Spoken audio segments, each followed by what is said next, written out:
talking Certainly. to Randall Stands with Bear, and you're in Sedona, Arizona, correct, Randall? Yes, I am. It's Randell, by the way. But Randall. just actually, I don't even go by that. The only reason I have my name there is because Facebook won't let me put anything else other than that. So, but I actually go by StandswithBear. That's all I ever go by Okay, now. so Yeah. we'll use Stands with Bear.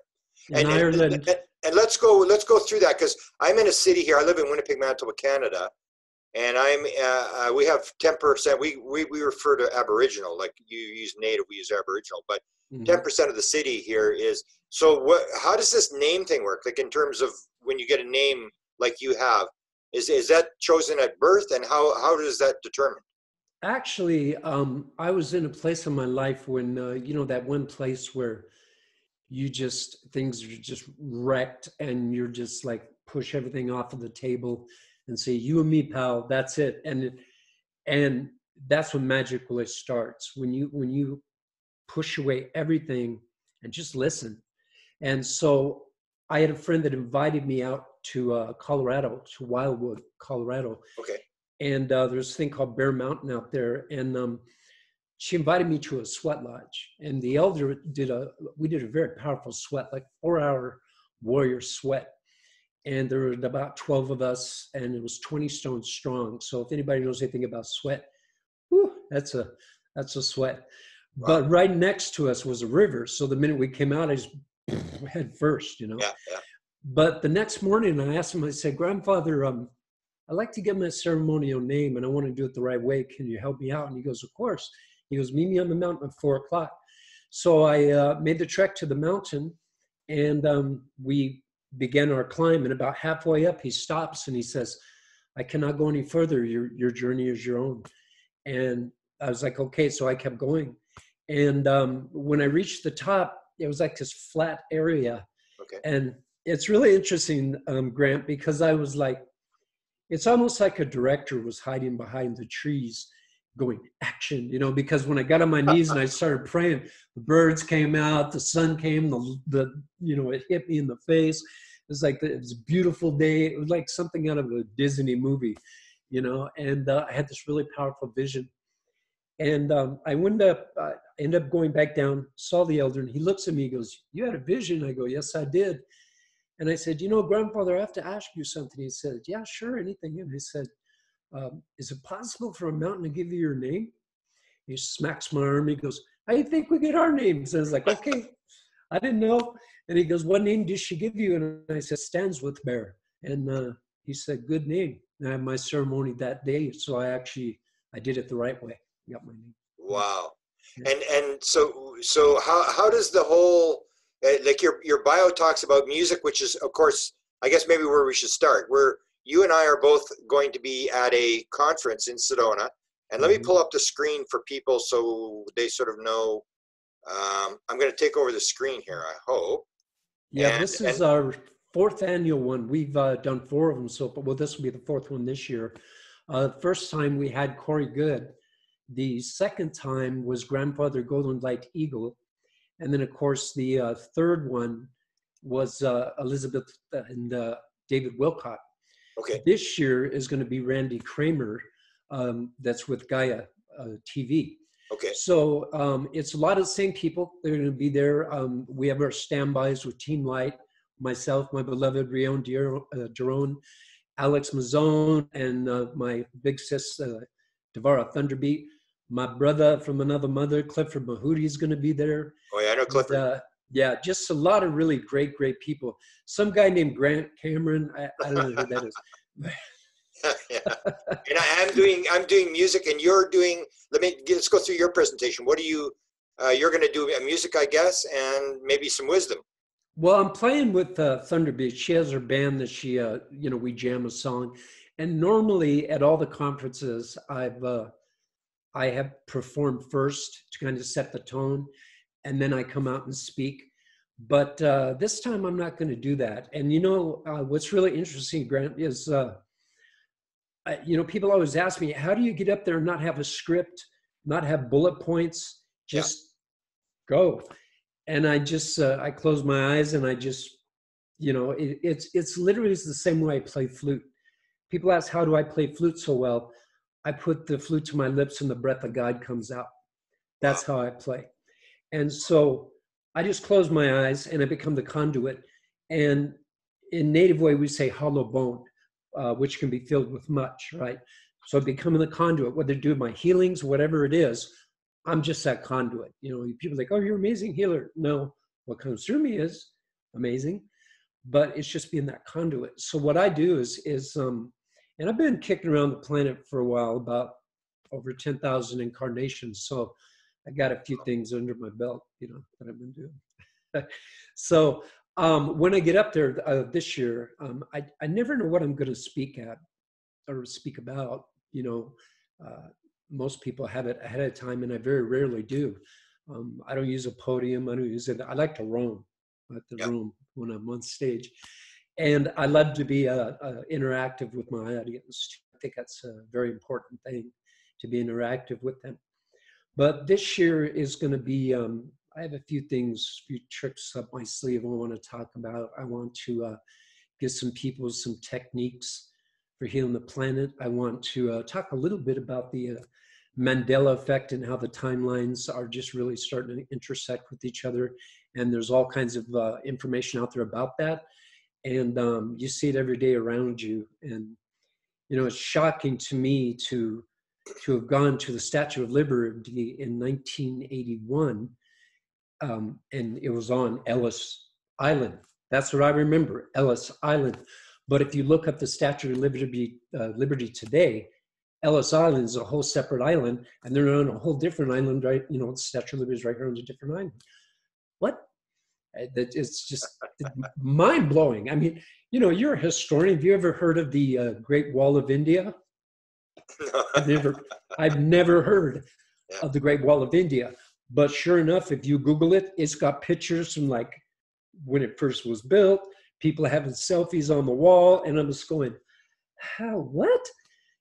Great Wall of China, that's a given, but it's bizarre. You know, it's like the timelines are just like right on top of each other and starting to merge.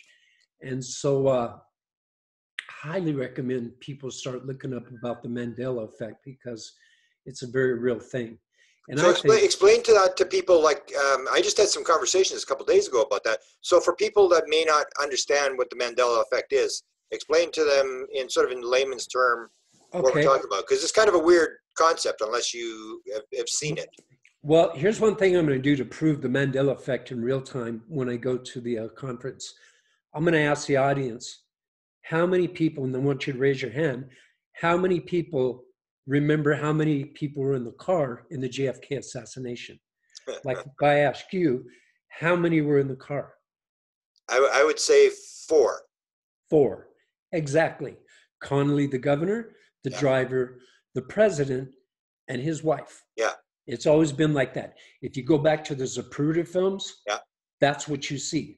But now, in this timeline, when you Google it, there's an extra set of 2 people in the car, and there's bulletproof glass between the president and those now 4 people in the car. Number one, there was no such thing as bulletproof glass back then. Wow. And number 2, it wasn't a big old stretch limo. It was a smaller vehicle, and there are 4 people in the car. But sure enough, the actual Zapruder film has been completely altered. Now, I get psyops that certain powers be can do and stuff like that, but this is one hell of a psyop to be able to like just change everything on the scope of the entire internet. And you're having people that have had the family Bibles for years, and they freak out when they go to it and they see things changed. How do you change somebody's own Bible in their own house if this isn't true? You used to have the lion laid with the lamb.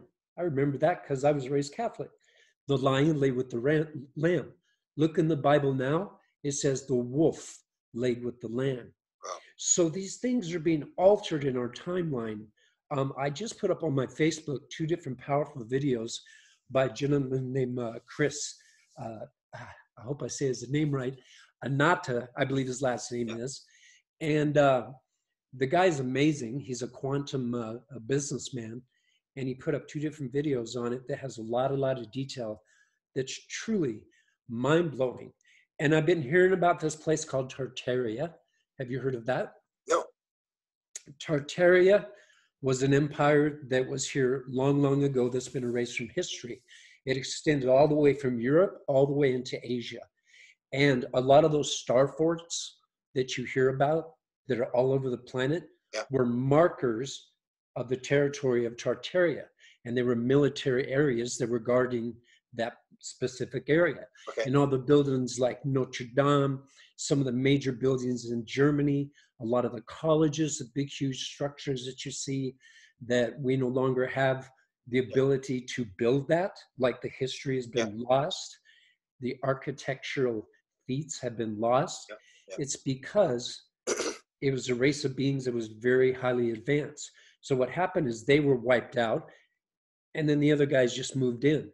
So those buildings were never built by who they say they were built by. They're just Tartarian former complexes. And he talks about that in the video too, about the empire. You can Google it, Tartaria. They have a flag, they have a history. And you know, as a historian, I'm sure you probably figured out by now, we've been lied to about our whole history. Yeah. I mean, 100%. And why is that? Because those who win the war write the story. So it's basically, man, it's like Illuminati 101, you know, they've been doing it for centuries, you know, wipe the history, indoctrinate the children into the new narrative, the new history, and so on, and so on, and so on for like centuries. They've been doing that.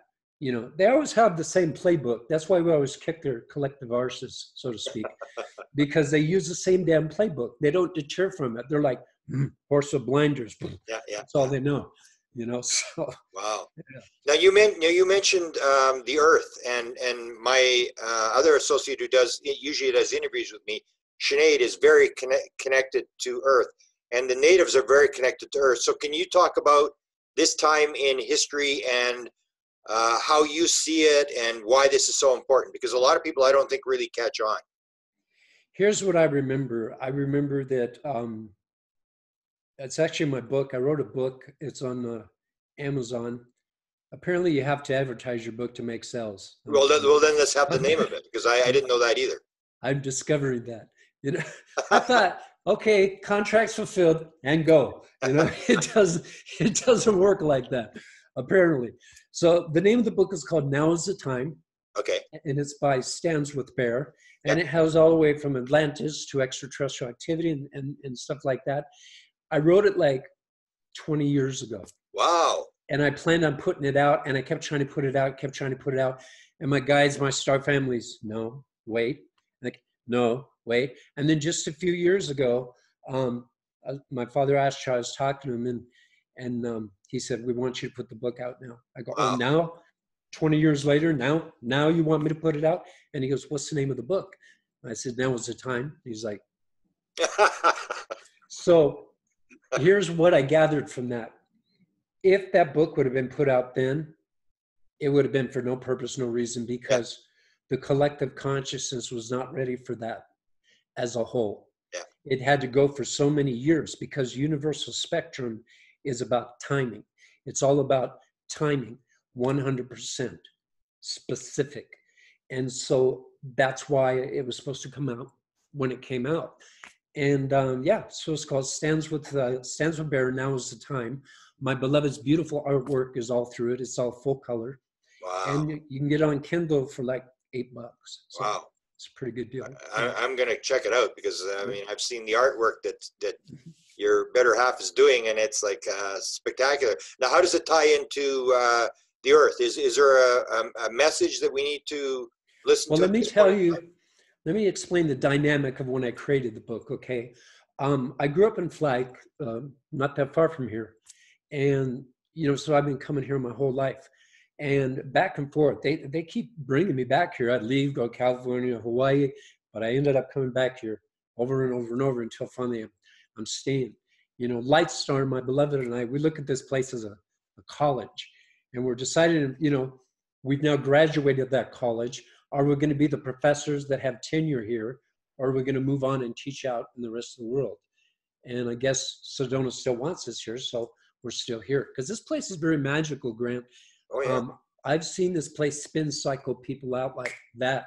If you're not at the vibrational frequency that you need to be at to be able to stay here, you'll get spin cycled out quick. Yeah, Sedona is a unique place. In fact, it's the, when you get to the Rendlesham Forest with the code, it's one of the places. I remember being there looking for this code, running around with people, and it's a unique place. Maybe explain a little bit for people who don't know Sedona.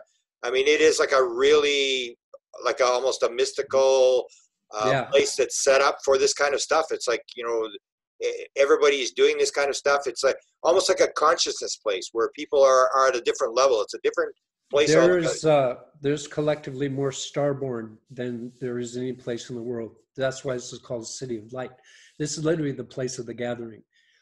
You know that song, All My Exes Live in Texas? Yeah. I have to say all my exes live in Sedona. I've met more of my ex-wives from past lives in this city than,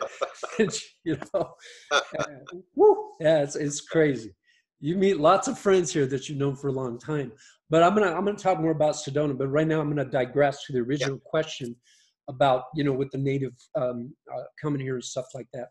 A native have always believed and known that our ancestors come from the stars. Yeah. Okay, but you have different sectors of native tribes who all have their own story. You have the Hopis that had the ant people that took them underground, and you have very similar stories throughout all the tribes. And you're Cherokee, right? Yeah, 25% Cherokee. I'm actually German, Irish, Scot, Welsh, English, Nordic, and Cherokee. Oh, you go. It's like God said, be something, right? And I mean, in all intents and purpose, I actually, could get money for the government for my 25%, but I really want nothing to do with that. I make my own way. That's how I've always been. Yeah. But so the Tibet, certain areas of China, all through the world, Mongols, all that, they're all children of Atlantis, all of them. The refugees that from that time period.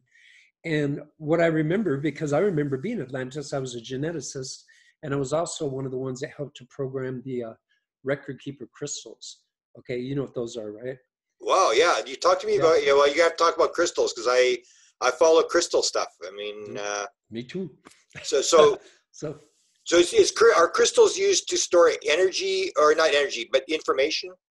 Well, to be honest, if it wasn't for crystals, you wouldn't have TV. We wouldn't be talking through the screen right now and having this conversation. It can store multitudes of information. I mean, just even a small one. But the misgivings that people understand about crystals is they are a live entity. They're not just a stone. It's just they vibrate at such a very rapid and high frequency, but they are literally sentient beings, and you can feel their energy and you can tap into that. And with record keeper crystals, as you know, through history, many of the histories have just been laid to waste, like the great library that Rome just completely decimated. And it's been like that over and over. You just had a case, 10 something years ago, when the factions of ISIS were blown off the faces of like ancient statues and stuff. Yeah. It all is the same modus operandi: destroy the old history and reclaim it as your own, and then train the children of your narrative for the future. And it's been like that over and over and over. And until we stop that, we're going to have this perpetual machine that keeps grinding out the same crap every single century, every single lifetime, every generation. So how do we stop it? Well, it's already in the progress. That's why it's starborn in here. We're like God's plan B. Starborn are they're human, in human form, but their soul is not from here. They came from many worlds away. You see them everywhere. You can see them when they look in the eyes. They're not like everybody else. They have gifts. They have abilities. We have those gifts and abilities that are ingrained within us, right? So you have Atlantis, but even before Atlantis, there were other civilizations. There's been so many different civilizations here that we just lost count. I mean, imagine, because all that sand you see in Egypt was once tropical. It was all tropical. And it always cracks me up. You're going to love this as a historian. It cracks me up that they can't understand how the pyramids look so similar to each other, and they're clear across the planet. Because Doughhead, it used to be one whole continent, and then it broke up in pieces and kind of moved away from each other. That's what, so the pyramid, your neighbor's going, wow, that's pretty cool. I think I'm going to make one of those, It's so that, that's why, because they were so close. And it was like, it's almost like they were just like families within families. It wasn't a separate thing. They just discovered in I think it's Guatemala, with some technology they have for doing like radar lasering, where they can map out the land. I think it was like something like 60,000 structures that were hidden in the jungle. That's like all I guess Mayan, Aztec. And I've always said, we think we know so much about our planet, we've yet to even discover everything that's here, and including within our bodies. And so I'm gonna digress back for a second. So here's what I remember of Atlantis. I remember the rings that it showed. Plato originally it showed the rings, right? And each one of those was separated. There's like a swatch of land here, here, here, here. You have the go-betweens that came here. All the go-betweens were for the ships to come in, the vessels, right? Because at that time we had complete autonomy of air, water, and land, right? And the misconception a lot of people forget is they think that Lemuria and Atlantis were in two different times. They weren't, because they used to trade with each other all the time. Now I heard that there was a war that happened a long time because of that, but then later on peace, because I believe there's one royal married another over here in peace. But what I remember is each one of those parts of land, each swatch of that land, was a completely different race. It was called the Great Experiment.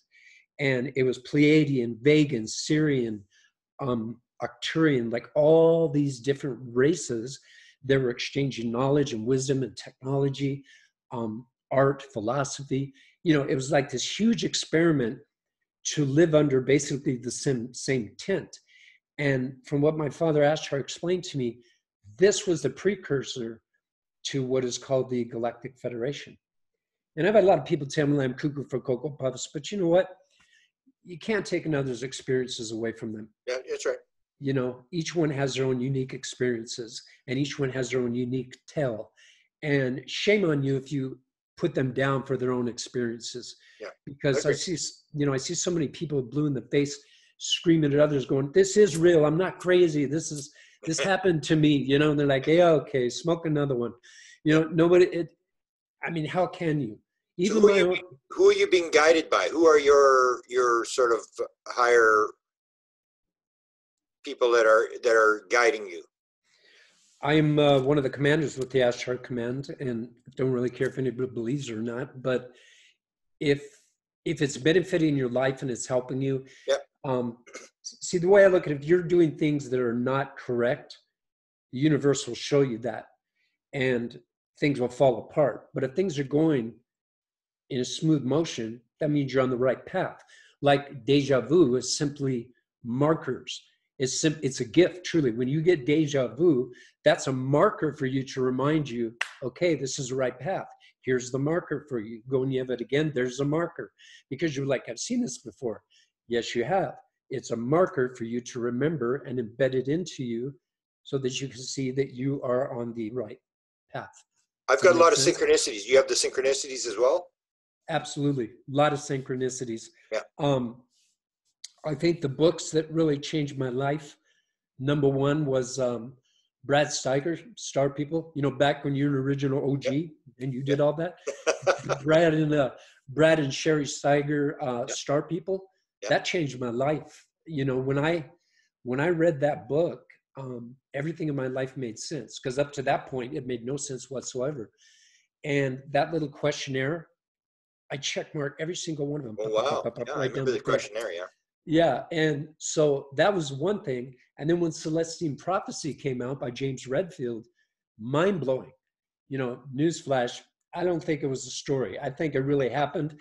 And to protect the innocent, Yeah. you know, rewrote the names and everything like that because it's so, when you listen to the story, it's so real to you. Yeah. It's almost undeniable. I mean, there's good writers. I'm a writer, you know, but there's good writers, but then there's truth. And the heart knows between Yeah. an actor and writing and truth. And when I read that, I was like, holy crap, somebody's spitting out some serious knowledge right now. Yeah. This is a real deal. So that was another book that absolutely changed my life. And Way of the Peaceful Warrior, you know, so there's little markers that different masters of the world have provided for us to get us to where we are today as Starborn. And I always tell all my clients, all my Starborn, that how glorious is it that you're here right now, because you get to be here and witness everything we worked for centuries so hard for to come to fruition. And you get to be front row and center and watch all of it unfold. If that's not glorious, I don't know what is. Yeah. So I am so honored to be here and to do what we do. I got the greatest boss in the world. You know, can't get a better boss than that. And the benefits, whoo, you know. Yeah. So you're right. I call it the Super Bowl. I say you got to realize you're in the Super Bowl of all stories. Absolutely. And you should say thank you 3 times every day that you got to play the game. You're a lot of people kidding. are walking around in total, you know, living lives of quiet desperation, have no idea what's going on. You got to know, but then I think you probably agree that with great knowledge comes great responsibility. Yes, it does, indeed. And you know, I've said this before in my conferences, but men and women of renown were not born that way. They weren't even created. The men and women of renown are the ones that stood up when nobody else would. They're the ones that people are going, I'm not doing it. You know, they're the ones that go, I'll do it. Yeah. And they stood up and they did it when nobody else would, Yeah. thus becoming the men and women of renown. So quite simply, that's what you all need to do. All you Starborn out there listening to me right now, you think you came here for a vacation? I'm Indigo. And one of the things we do as Indigo, make sure you guys are doing your job, because you did come here for a job. Good for you. Remember the contract signed right here? Yeah. Yeah. You know, this place, Grant, to me is like the story of Pinocchio, where Pinocchio and his friends, they ran away from home, and they found that carnival just out of nowhere, and they're playing the games, they're eating the treats, and they're doing all that, and they've only think they've been there maybe an hour or 2, and come to find out a whole year transpired. They were lost in it, and that's what this place does to you. Look, the bigger, better sports team. Ooh, look at the fancy car. Ooh, nice watch. Oh, Lady Gaga. You know, I mean, it's like distract. Yeah. And so we have little things that come about to remind us of who we are. And inevitably, now they don't have a choice to be reminded who they are, because the waves that are coming in, all the cosmic energy and the waves are coming in, it's waking people right and left. And you're either going to be able to handle it, or you're going to spin cycle like a chicken with its head cut off and not know how to deal with it. Yeah. So it's important to be up to that vibrational frequency, because as you know, everything in life is about vibration and frequency. Right on. That's why people, when they hear my music, they're like, how is it possible I can hear your music many times, and one day I put it on and I'm listening and I hear a whole different level that wasn't there before? Because I create in frequencies. I create harmonic frequencies. So like some of my tracks, I have 72 tracks, and other musicians like, that's crazy. Why do you have so many tracks? Because it's in layers. Where most people would create like all the bass, all the guitar, all the drums, like in one line, I'll create a snippet of the drum line, and then I add a completely different drum line in that, and then I'll add a different keyboard part, and then throw that in the violin. You know, I'm like a little mad scientist. I'm like, wow, you know, my work. And then when you hear the song and it's all come together, you know, it's I'm guided to do it 100%. You know, I have to admit, I was at Red Mountain Studios in Phoenix probably about 14 years ago, I think it was 12 years ago. I was doing my CD called Ancient Heart, and I went in there and I just do what I do. Like I have this guidance that works with me. I hear the voice and it works with me. I'll sit down at the keyboard and I hear D8. And I'm like, okay, so I know they're talking about the bank. So I put D8. Ah, that's what I'm looking for. And I play a little something. And then I hear C28. I hit C28 and it harmonizes perfectly with what I just did. Wow. Right. And the producer is like, has his arm folded and he's just pacing the floor back and forth, just pissed. I'm like, what's wrong? What are you so upset about? And he's like, he's shaking his finger at me. He goes, young man, I've been doing this for over 35 years. I've done the Allman Brothers, the Doobie Brothers, and this long list of all these Wow. famous people. He goes, there's a certain methodical way of creation that's always been. Bass player comes in, does all the tracks. Drummer comes in, does all the tracks. Guitarist, singer, so on. Over 35 years, that's just the way it's always been done. He goes, but you, sir, have the most unorthodox way of creation I have ever seen. You're literally creating in real time in my studio. You're over here playing a little piano, then you're jumping in and playing a little drum. You're in the booth. You're back over here playing flute, and you're bouncing around in my studio in real time, and I can't figure it out, but somehow it just works. Wow. And I just went. And he's like, I believe, you know. So yeah, that's the dynamic I do when I create. I just so in music, we'll put at this point we'll put in a clip. You've asked for a certain piece of music that we're just to give people an idea of what you play. But you've got what, five CDs that you've done? Yeah, I've got In Love of My Ancestors, which is probably the most native one that I have because I did it in honor of my Cherokee ancestry. The second was nominated twice at the Native E Music Awards for Best Instrumental of the Year and Best Creative Vision category. The third is called Return to Zen. The only one I suggest do not drive with. You will not end up at your destination. Okay. It's very meditation-y. And then, of course, I have Spirit Visions, which is the best of best of my first 3 CDs. And also with that is some of my newer stuff. Wolf Tracks is one of them. I have one of my Egyptian pieces that I do. The only song I ever sang on my CDs, like ever. And then, of course, I have the one song I did a compilation with my dear friend Devara Thunderbeat. Oh, yeah. And it's called Sacred Mountain. We did that together. And so that's a great CD. And then the other CD, the last one is called Galactic Odyssey, which is my brand new one. It's been out about 7 months. It's been out. And that I did for me because I wanted to show people my composing skills. I aspire to be like Hans Zimmer because that's one of my favorite composers, modern day composers. So it has a lot of symphonic, orchestral kind of stuff. I created it for like film scores, movies, documentaries. Each one, you're in a different movie when you're listening. And it in 3D surround so that you can hear it through time and space through your head. A lot of you already walk out there normally like that, but you know. So, but it's a great CD. And the song that I was asking for was, it's called Soaring High. Okay. Soaring High is the name of the song.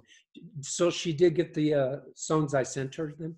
Well, I haven't talked to her, but she's going to put it in at this point. She's going to stick it in so people can know what we're talking about in terms of your music. Because your music is basically inspired, correct? Because that's what I'm lecturing on when I get there. I'm going to do the music connection to rock music, to classical music, and I wrote a book on that. So my question would be to most musicians is, where does the music come from? How's it influenced? Yeah. We're going to be at the same event.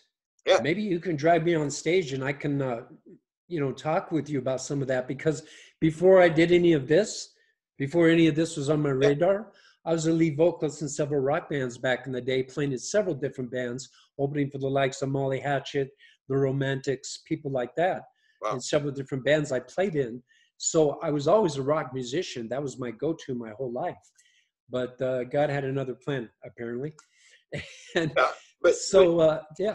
But in a lot of ways, musicians are the ones that are sort of passing the message along. Like I always refer to the Moody Blues, who say that they remember before they were born, and that they were told they're going to be musicians, and they were going to put lyrics into songs, and that was their role. So I guess it would make sense that it's same as the soul contract, that's part of the raising of the consciousness, and that's part of your role as a musician, correct? You know, I always say, and this is what I believe to the heart of me, Because people have asked me, well, why are musicians here? What do you think they're about? Why, Yeah. what's their Good role? question. Yeah. And I tell them, I said, we have one role, and it's the greatest role that you could ever have.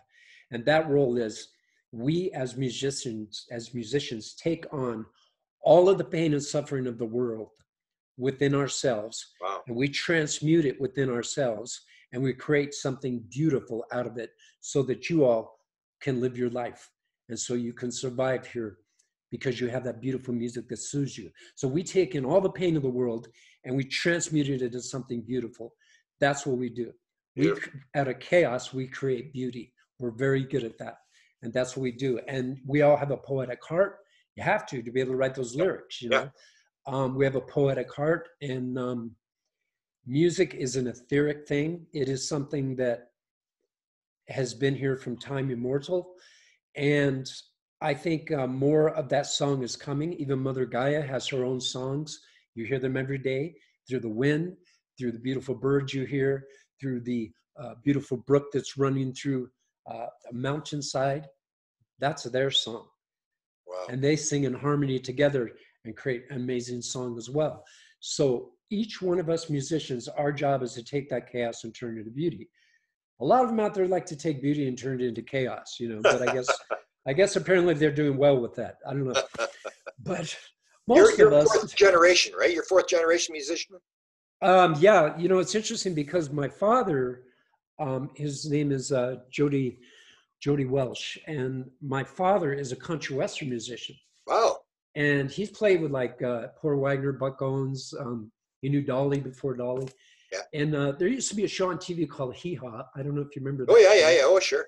Okay, you remember the twin brothers that Yeah, played yeah. on there? Yeah. I can't remember the Hager brothers. That's it. They opened up for him, if that tells you anything.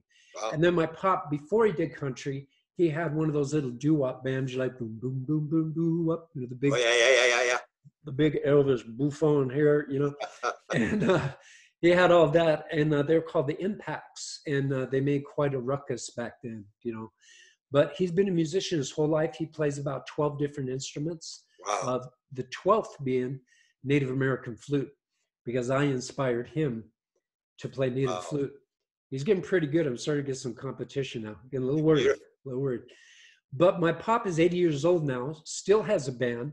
Yeah. It's a kind of a rock, jazz, blues, Latino, is that right? Wow. Country fusion kind of thing.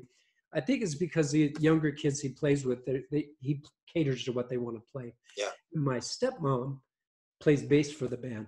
Is that right? Yes. So I have this really cool Partridge Fam thing going, Wow. So, but that's where, he went the country way and I went the rock side. Yeah. And my father has another child from another woman as well, and from a different marriage, yeah. which is my half brother. And myself and my family and his family, we're the only two that became musicians. Wow. None of our other siblings. So we totally took after him. And that. Wow. So, and mine was exactly the opposite. My whole family was musical, and I had no musical background or interest whatsoever. And I got dragged into it by a message from an alien that said the message is in the music, and this was a message that was given to me. And it hadn't been for Neil Young, who grew up in the city where I live in, I never would have got in. It was like Neil Young is involved, and I got dragged into this thing, and now I'm doing my second book on music, and it goes into what we were talking about, this inspiration, like where does music come from, why is it here, these kind of things, because musicians are very right-brained people. They're very creative people, almost like your wife with the when you get the art and the music, and let's get into some of the other stuff you do. Like you do channeling and you do healing, which a lot of experiencer people also are involved with. Well, I'm gonna digress for a second because I tend to, I'm like a quadruple Virgo. I'm a very intellectual person, so I'm like going all over the place all the time. Yeah, so am I. I'm like a long-haired Jeff Bloom. Okay, it's like, well, and the thing with and we're checking, and it's really interesting, So, but going back when I told you about my book, just for a second, I want to give you the dynamics of the way it was created. Okay, I would come here to Sedona and I'd be guided to drive out to like Boynton Canyon or some sacred area. Mainly, though, before Dry Creek Road, there were never any houses out there. It was as far back as you could see. You could just see desert and beautiful mountainscape. Yeah. And I'd be guided to go back there. And so oftentimes a thunderstorm would come in, or I just feel this massive energy coming into the car. And I'll never forget it. My two cassette tapes, show my age, my two cassette tapes that were my go-to was Constance Dimby and John Siri. Those are two I would listen to as I was doing this. And I had a pen and paper. The energy would hit me and I'd just be like, just start writing and writing and writing and writing, which became my book. And there were different masters that were giving messages to the world. Okay, so that was kind of cool. So that's the dynamic with that. Now, the other question you asked was about music, right? You were saying, like you play, right? What do you play? No, I have no background in music whatsoever. I only got involved because I got this message. And my mother was a church organist for 40 years. My sisters play in a group, a religious group.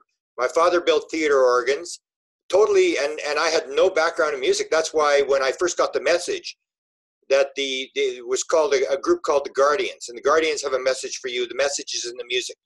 And I said to the guy who gave it to me, who was Chris Bledsoe, I said, Chris, you may be talking to the wrong guy, because I don't do music. I mean, I have no interest. And it was because Neil Young was involved. Because I mean, I live in Winnipeg, Manitoba, Canada, it's the coldest major city in the world. No, even people in Canada don't want to visit Winnipeg. It's like a place nobody wants to go.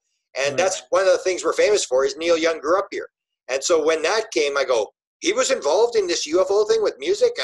And that's why I looked at it, and I suddenly discovered stories like yours and stories like all these musicians, and realized there's this really weird thing going. It's not just music. There's these sources coming from the outside, and the message is in the music, that this is part of what this is all about. And so I sort of got dragged into it. Now I'm doing a second book. My father is now dead. My father would roll over in his grave laughing if he heard that I had written a book on music, because it was like, no, they put me in piano lessons for maybe 3 or 4 months, and they said, oh, forget it, it's a waste of time. And I went back to playing football and baseball. It's really interesting you say that, because see, when they came to you, it was never for you to start creating music. They were coming to you with the message so that you would get the message out, the message of the music. Yeah. Let me give you an example. The cabals, the Illuminati, they know that. And so they put their little subliminal things in the music. They change frequencies, so it becomes a darker frequency. They know damn well. Can I say that? I'm sorry. That's okay. They know damn well that it affects people in a negative way, and that's exactly what they want. It's like it's almost a hypnotic thing.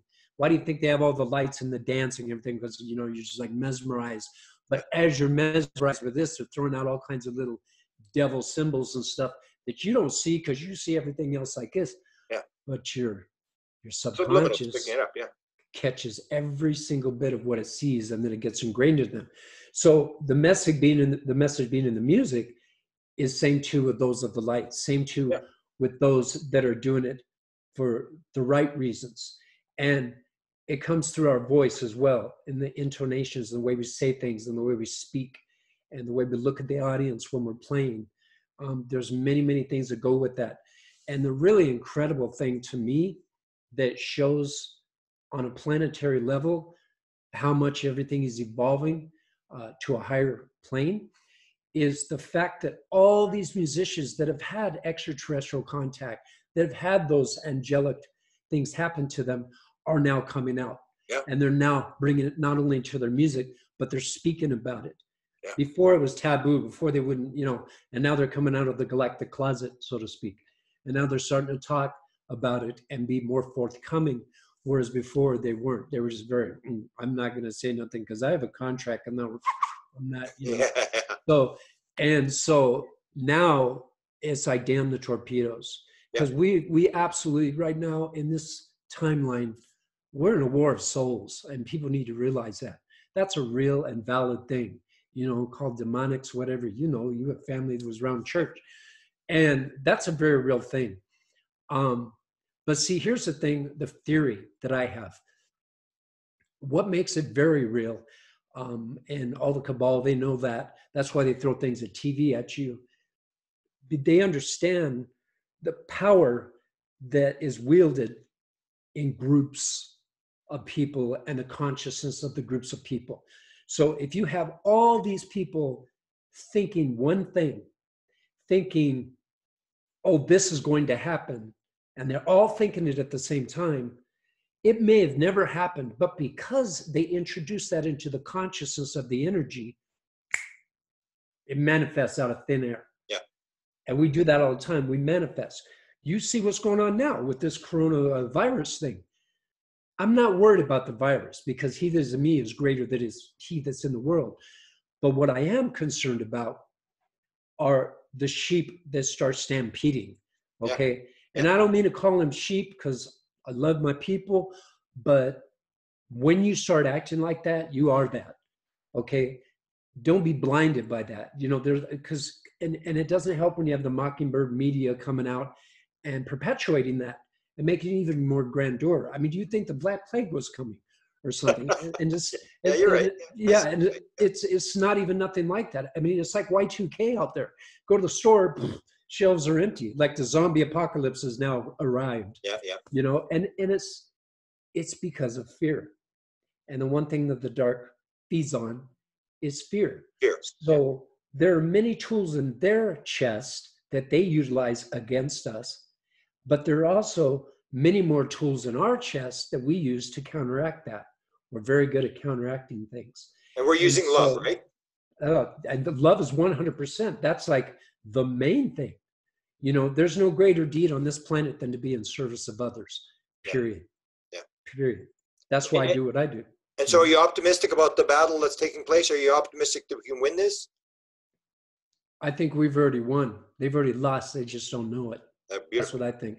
Beautiful. I feel like back in Japan, just before they made the treaty, right? You had all these little obscure islands all over the place, right? The treaty was signed, but no communication to these other, you know, islands that the treaty was signed. So they're just like, you know, fighting a war, not realizing the war's over. That's what I look at. All of these little soldiers, they don't know the war's over. They're still skirmishing and still fighting for power, not realizing that their power has already been taken away from them. But they still, like a cat trying to hold on to a couch when you're pulling it off the couch, you know, they don't want to let go. It's very evident to me, like if I was to take a scale and to scan the earth and see the balance, those of the light are really winning. And I know you wouldn't think that, but you think about, like, I'm not really into politics, I'm not a politician, but there's certain factions in politics right now that has literally taken down a lot of individuals that are just really, you know, not good people, not good people at all. And it's become a wave that's starting to wash over the whole planet. You know, people are starting to wake up, and that's what it's about, waken. You know, that's what our job here as a Starborn is, to wake others, you know, the ones that are sleeping still. But it's hard because this place is very hypnotic. But if there's a soul contract, you came at this time in this place in the middle of this mess, you knew that you were coming into this, right? Yes, I did. Yeah. That's why they say there are many called, few are chosen. You know, I think they have books out there on that. But, you know, many are called, few are chosen, and many, it's so difficult, they just duck out. You know, they're off themselves and they're out, you know. Not realizing they have another contract waiting for them at the end of the tunnel. Going, oh, you thought you were done. No, I'm sorry, you know. That's not going to happen. I'm still shaking my fist saying, this is not a vacation. You lied, you know.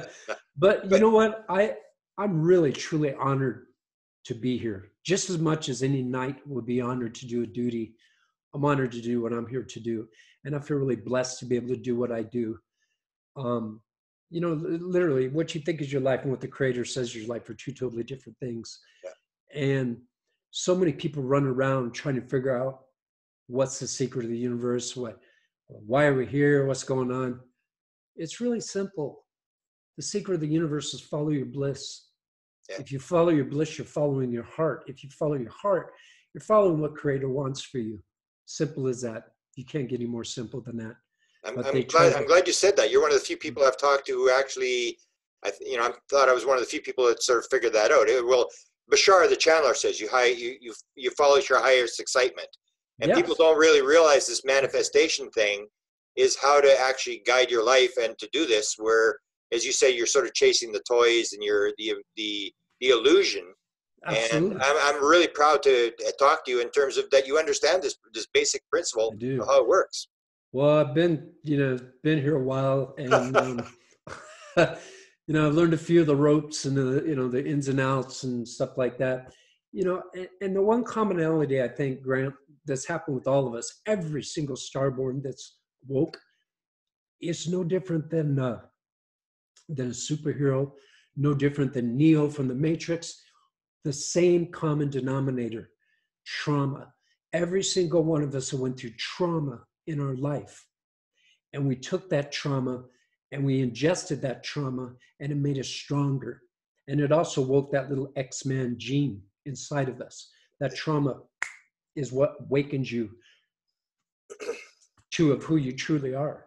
It's amazing. It's another point that I talk to Sinead about this all the time, about this idea, and people don't realize this. They think there's like good things and bad things. I say, no, there's experience. And I've talked a lot about trauma, that you see this as being a trauma, and actually it's like what wakes you up. It's what gets you on the road.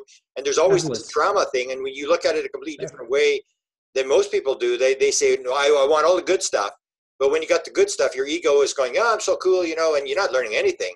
It's those events that shift you. And you're one of the, as I said, you're one of the few people who's picking up on these things that I actually talk about this at great length in a book that I've got coming out called Contact Modalities, this whole trauma idea. It's nothing but a catalyst. It's always been that, okay? Yeah. I'll give you an example. I'm not going to say any names or anything like that because I don't want, the people involved to be upset. Yeah. But it happened. But I had a situation where I was supposed to be married, and it didn't happen because, my best friend pretty much stole my soon-to-be wife. And it was just very tragic, hurtful thing, probably the most painful thing I ever had to deal with my whole life. But then I took that pain, like we do as musicians, I put it inside, and I saw it for what it was. And I ended up thanking her. And she's like, why do you think of me? What? Why would you thank me for something like that? I said, if that had not happened and you had not been that catalyst, there would be no such thing as StandswithBear. I wouldn't be doing the work I'm doing for the world. I wouldn't be doing who I am. My music would not be heard globally right now. Yeah. And I would not be the person I am today, that I love and I cherish who I am, because this to me is my gift to the world. That's what's in me, what comes through me is my gift, okay? The greatest gift that the Creator ever gave you is a breath of life put into you. What you do with that life is your greatest gift back. That's what I believe. Beautifully said. Okay. And so I told her, I said, thank you. And she's like, why are you thanking me? I said, because I understand this is bigger than both of us. This had nothing to do with you and I. This had everything to do with becoming a catalyst for me to do what I'm here to do. Sometimes God allows bad things to happen to good people to become that catalyst. And you find every single person that had that trauma in their life, and they look back into that trauma in their life, it's all the common denominator. It was a catalyst to something better.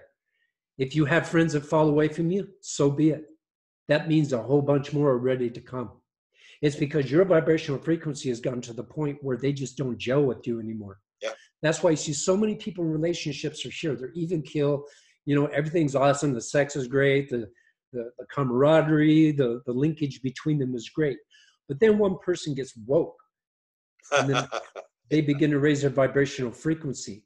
And the other one is just here where they were. Yeah. They choose to be in comfortability, whereas the one chooses to rise and wake. Now, the energies, they're not even melding with each other anymore. So inevitably, they part ways. Yeah. It has to be that way. It's not a bad thing. It just means that you guys have different things to do. You have different contracts that you have been asked to fulfill. And you're just not, you were there to help each other in that situation, whatever it was, for however long it was. to awaken certain things. And then if you were meant to be together, you'll continue to be together, you do your work. If you're not, and that other one is there waiting for you, that's at that vibrational frequency where you're at now, so be it. So I've seen so many of my clients who friends just, they're like, why are my friends passing away, or, not crossing over, but why are so many just, walking away from me? It's because you don't resonate with them anymore. Yep. And then we also have the whole, there's something that couples with the Mandela Effect with that as well, that I'm noticing, that people, because the two timelines are so close to each other, it's just a little askew, just a little tiny bit askew. So the same people that are in that same timeline are still there.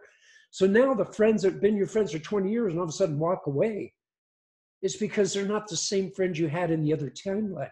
They're in this timeline, and you see them as a friend that they were in the other timeline. Does that make sense? Yeah, yeah. I know. So there's actually an example I point out. Like, apparently the figure is that if people who've had near-death experiences, 75% get divorced, or that they quit their jobs, and it's because you're vibrating differently, or this idea that exactly. Inside the UFO community, there's a lot of marriage breakup, that people Yep. have a very hard time because you suddenly realize that you've changed, you've had these experiences, whatever they are, Yep. and suddenly you realize you're on a different train than the person that you started the journey with. And I really think it's a breakdown of traditions and stuff like that too, because I think, the universe is very wise in structure and that, and I don't think it's ever been, I love Christ and love God with all my heart, but I don't believe in religiosity. yeah. I have a lot of Christians get mad at me about that. And I just simply tell them, Jesus didn't walk around saying I'm a Christian. Yeah. Buddha didn't walk around saying I'm a Buddhist. And most people, and even in Buddhism, they tell you this is not a religion, it's a way of life. That's not the religion, but they're being, coined as it's a religion, and to them it's not. But I believe it's never been about religiosity. It's never been about tradition. We created all that, Yeah. It's about a one-on-one relationship with you and the creator. When you have that one-on-one relationship with your creator, he's your pal, he's hanging out with you, he's telling you what you need to do, what you need to get done.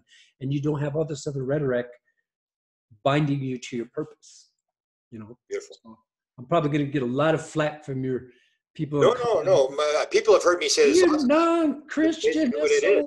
By God, And sometimes people have to hear what it is, and they may not catch it. And if they don't catch it, it's like sometimes they say the message is not meant for everybody. It's only meant for the people that it's meant to hear. And so we always try to convert people, and we want to try to save the people who aren't ready at this point. They're on a different timeline. They're on a different mission. And you have to have empathy, because I say, and you may agree with me, that if I hadn't had the experiences I had, I'd be just as stupid as the rest of them. It was because I had the experiences I had that I'm the person I am today. Exactly. I love that saying, that religion are for people that feel they're going to go to hell. Spirituality is for those of us who already went through that. I remember I was, like in 81, I used to travel. I was just out of high school. I was traveling with a group of about 50 kids in sales, and we were selling magazines door to door all over the United States. One of my first jobs, knocking doors, going, "How you doing? I'm in a contest," and just selling magazines. And I remember being in Florida when they had the great riots down there, people throwing garbage in the street. It was crazy. But we would knock on doors anyway. People were going, run down the street. And we're just, And I walked up to this really amazing African-American woman. She's in her, rocking chair. She has a corncob pipe. I'll never forget it. She's rocking back and forth. She's watching me, not door to door. And she's just watching me as I'm walking. And then I come up to her and she goes, "Child, you in the wrong place at the wrong time." She said, and I quote, she said, "What your white bread ass doing up in here? You do not belong up in here. What you doing here?" And then I just gave my spiel. I'm in a contest. And by the time I was done, she bought 3 magazines from me. Wow. She leaned back and she's going, "You know what, child? I swear to God, you could sell ice water to the devil."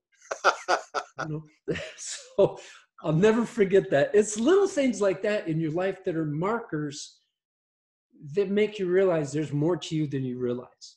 Yeah. You know? And it's easier looking back than it is looking forward. When you look back, it sort of all makes sense as to why that happened, why that happened. And yet we get confused. And then when you have a situation where uncertainty comes in, then you replace it with fear, because that's what the world preaches to you. Yeah. I love what Ashtar said once time, because it was very, very poetic and very telling. She goes, the first 40 years of your life, you're dealing with your parents and everything like that. The next 40 years, you're unraveling all the crap that your parents put you through psychologically. You know, so it's like, that's pretty funny, because it's true. You know, the first 40 years we're just living our life. The next 40 years we're unraveling everything, trying to get back to where we were, you know. Yeah. Because if you think about it, if you take every ethnic child on the planet and put them in a room together, just little children, like 2, 3 years old, they'll play for hours and hours and hours and not have one problem with each other. You're right. Introduce the parents, chaos. Yeah. You know, Yeah. it's just, what's wrong with that? That's just, you know. And you preach that it's almost like where, you know, higher beings will interact with children. It's like the whole thing with, you know, the people who've had encounters since they were children. I always say the reason they do that is because when you're 25 years old, it's a total waste of time. You got to get them when they're little kids who will play with anybody and talk to anybody, and they're open and they don't have all sorts of biases that they've been taught and prejudices and stuff like that. So yeah, I think it's a key point that you point out with these little kids. So you would have loved the last conference at the Sedona conference, because when I was up on stage, I was telling people, I said, why is that? Why are we so indoctrinated? I mean, why there's so much division between us? Why do you think that is? Yeah. I said, by design. Every single morning, prison bus shows up to pick you up, takes you to prison for 8 hours a day, takes you back home, and does that for 12 years. They took out music, art, they took out PE, and they took out social studies. Wow. That is what the problem is. Took out PE because they don't want little Spartans that are going to rebel one day. They took out music and art because they don't want free thinkers. Like Rockefeller said, we do not want free thinkers, we want workers. They want worker bees is what they want. And then, of course, we already know, we see it today of what's happening, why socialism and everything like this is so welcome, you know, is, I understand people have a balance that they want. They see like the Netherlands and go, well, it's working for them. They have their problems too, you know, and even you guys have your problems. We'll have our problems. But what happens is they take it too far, you know, like it becomes almost like a militant thing. So adamant about having this in this country, and like said, I'm not a politician, but you have the factions that are like, you know, because they took out socialism, they don't know about Mao, and they don't know about Stalin, and they don't know about, you know, they talk about the Holocaust that happened, you know, over 6 million Jews that were, you know, perished. Well, half the population think that's a hoax. You know, my girl's Jewish, and her family, grandmother's mother was in all that, tattoos and all that. So yeah, it happened. But they're trying to rewrite the history like it didn't. And so I think some of these things need to be remembered, because it defines on what we need to become, not who we become, but what we need to become. And it's not that. It's not that. Yeah. But that's where you and I should be leading in terms of, you know, what the proper thing to think, and to have a higher evaluation of what life's about, and to bring down the information that you're getting from higher source, or from spirit guides, or from God, or wherever we're getting this material. That it's up to, the onus is on us to, you know, who much is given, much is expected. We're there to put out our message against their message, and they're going to put out their message, and so it comes down to this idea of who in the end is going to triumph. And you say that we've already won the battle in terms of getting the message out there. Yeah, because when we came here, the gift that we were given and the job that we were given is something that never been done in this timeline, or even in this universe. It's been done in other universes, but not here.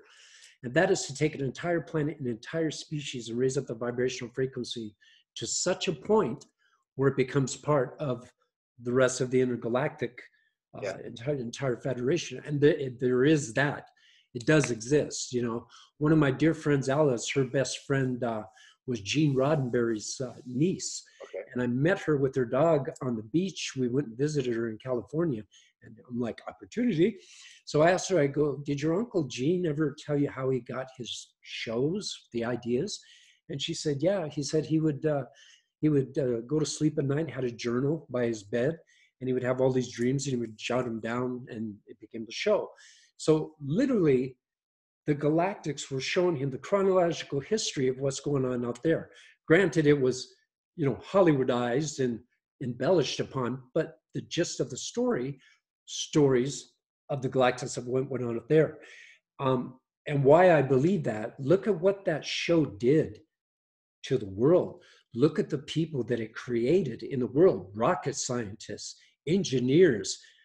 Now we do have warp drive. Now we do have this, you know, things. I mean, the communicator, the flip phones we used to have. Yeah. You know, so somebody had some serious knowledge about these things way before it happened.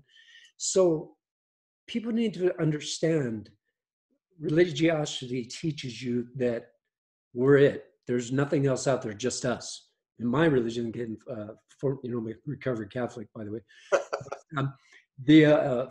As a former Catholic, they teach you that we're the only one in the whole universe. So just us, nobody else. Never mind the rest of the universes. Never mind that the Milky Way, every little swirl you see, has about 30 planets inside of that little universe. We're the only ones. It said the Creator created all things, all the heavens, all the earth. You know, how soon we forget. And I always thought it was very arrogant to think that we're just, you know, you're it, that's it. I'd never believed that. And man, I drove those little nuns crazy when I was growing up. They thought I was like a demon child because I questioned everything. You know, like, why do I got to talk to Saint so-and-so to Saint so-and-so, Saint so-and-so to talk to God? Why can't I just talk to God? Whack, quiet, blasphemous child, right? Or if God said we should have no other gods before us, what's all these statues about? How come we got all this, you know, the whack, quiet, blasphemous child? Or how come we're kissing the preacher's hand? He's just a man. Whack, quiet, blessed. Oh my God, they hated me because I was like, it was in Kingman when I was living in Kingman and I went to a Catholic school and I asked those questions and I got, you know, punished for, you know, being the one that looked the other direction and not the way everybody else was, you know. That's a statement of my life, you know. You see all the sheep going this way, I'm like, peace out. And I go, you know, so you've come up with some very wise stuff. I mean, I'm very impressed with you've got a lot of the same things that I've come from different angles and came to basically the same thing. So let's go back to the conference. The conference is next month in Sedona. It's whatever the date is. I'm not even sure what the date is. The 25th. It's the weekend of the last weekend. And you're going to be there. I'm going to be there. And let's go through your material, that Desta will link. So you have albums. You have. If you Google StandswithBear, like 10 pages will pop up. You know, I'm like everywhere. I'm on Spotify. I'm on Pandora. I'm on iTunes. You can get my music at Google. You can go to my website. You can get my music directly from there. We'll link that. And you do tours, like I always hear with natives that there's, it's almost like a circuit. You're moving around in sort of. No, I haven't done that in a while. I just I do a lot of shows here. I got four shows a night that I do here in Sedona. Is that right? Where's that? I've been at the Wyndham Resort for about 8 years now. Wow. And now I'm working in Cornville at the Highland Resort there, and I'm playing a couple nights there. So I play on Thursday nights and Monday nights at the Wyndham, 7 to 8 p.m. Oh, I didn't know that. Wow. And then I play at the Highland on Sunday nights and Wednesday nights at 7 p.m. to 8. So I'm doing 4 shows. Plus I'm doing events like what we have going on. Yeah. And just keeping very busy. And then we do sessions, my beloved and I both. We have our own separate sessions.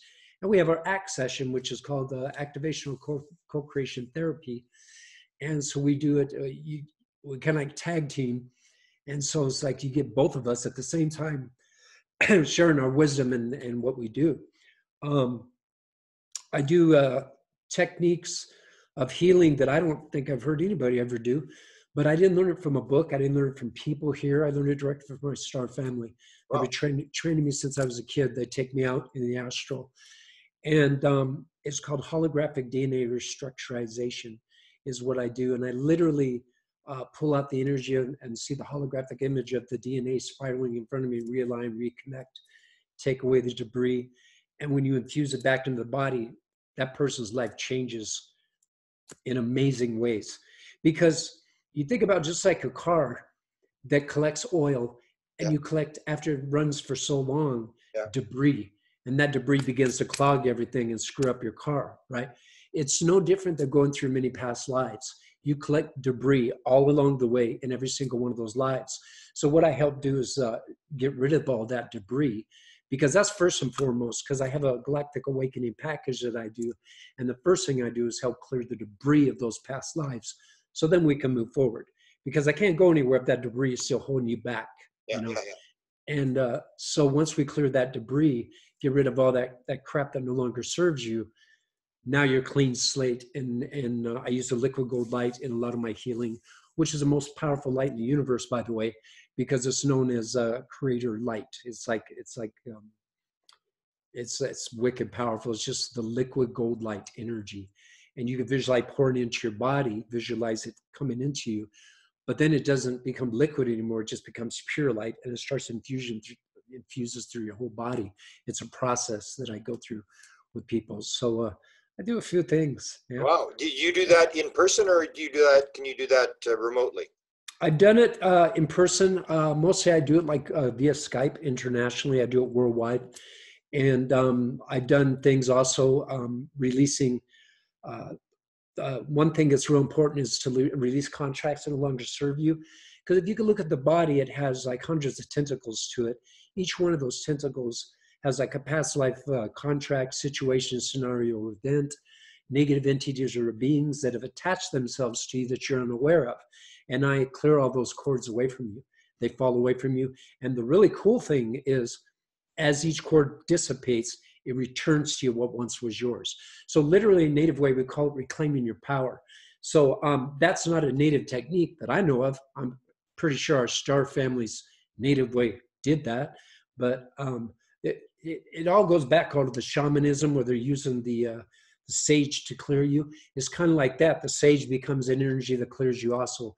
But I use a violet flame of transmutation, and I clear away all those cords. And man, I got to tell you, people's lives change like crazy. I've had people hold up the mirror to them. It's like drop 20 years off their face. They're like, how's that possible? It's called the brie. You release all that crap. You release all that brie. You no longer have that weight on top of you, you know. So it's all about energy. The whole universe, it's just about energy. And that's what they've always taught me.